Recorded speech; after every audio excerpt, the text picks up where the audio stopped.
After 7 months, we're back. The idea of having to rescue a capsized tanker is a new one for the show, but at the same time, it's exhilarating to watch. And also, it was good to see Gordon back in action after being injured at the end of... Help me out here, folks. SOS? Yeah, it was SOS. SOS Part 1, if I'm not mistaken. No, SOS Part 2. SOS Part 2. So yeah, that was good to see Gordon back in the game at last. This is the second time that we see Thunderbird 2 go underwater, and to be quite frank, I wasn't keen on the idea the first time round. I mean, from a visual standpoint, it's great.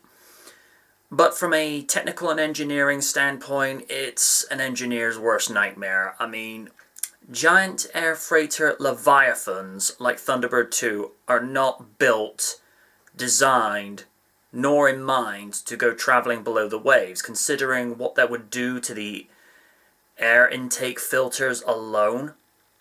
And also, how is, jet propulsion does not work underwater. It's one thing if you're doing this for, say, fantasy and make-believe. I appreciate Thunderbirds is fictional, is make-believe, but at the same time, it's done with a lot of plausible science and engineering, and the idea of this iconic transporter freighter going beneath the waves like it's nothing is nothing short of ludicrous. I mean, Thunderbird 2 should have sunk to the bottom. Straight and simple, but then you wouldn't have much of a rescue episode to be Rescue the Rescuers. I mean, it's like I say, from a visual standpoint, it looks amazing, and it probably was one of the very few ways they could have saved that tanker, but at the same time, I look at it and I think, nuh-uh. I appreciate the sentiment that a ship is like an extension of one's family, a community. It's how the crew consider the ship their home. And that's something that Gordon carries as well, because of the fact that he lost the original Thunderbird 4, and, it's the exact same way with Virgil, because there were a number of times during Season 2 where Scott would tell Virgil point blank, just ditch Thunderbird 2, we can always make a new one. He's like, are you kidding me, boy? This is my ship. No. Only I say what goes with her. So I do get that whole sense of attachment and sentiment with regards to vehicles. I know there's not supposed to be that emotional connection, but it's like, the connection that people have with steam trains, and, for most of us that have emotional connections to cars, whether it's Kit from Knight Rider or the DeLorean from Back to the Future, there's that sense of connection and attachments. And I suppose to a crew out at sea, the ship is a part of them. And, I can get behind that sentiment.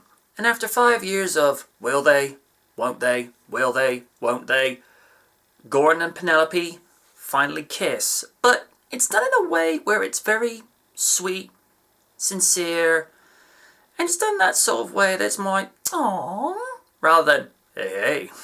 But yeah, writing this week, aside from the discrepancies of, aero mechanical engineering, physics 101, just so many no's, writing and the rescue was fine this week. The regulars turn in fine performances, as they often do, and David really put a lot of emphasis on his wahoos as both Gordon and Virgil. Sacha Dhawan was pleasant as Stu. Craig Steen had very little to do as Elliot, and Dion Perry could have done better as Captain Jax had she been given more lines to do. Aside from that, voice acting was fine. I was glad to see the show mixing the practical with visual effects again, as it was great to see live sets being used, particularly with the rather graphic imagery of the palm trees being swallowed up by the tsunami. Clearly there were shots of Fab 2 being used by actual models on the set. And we got to see Thunderbird 2 go underwater again, and as I've already stated from the writing, it's great from a visual standpoint, but it's one of those, come on, are you sure about this? And as I've stated quite a few times during the course of reviewing this show, the way that they're able to do the practical and visual effects with water scenes, they could easily do a modern day version of Stingray with this. There's your challenge for your next project, ITV Studios with Pukeku Pictures. Stingray. Prove me wrong. The tanker design seems to be a nod to the ocean pioneers from Danger at Ocean Deep, and Virgil taking the Jeff Tracy approach by hitting the console with his fist in order to get the engines to fire up again, which was something that Gordon originally did with the TV-21 in the first of the two-parter Up from the Depths.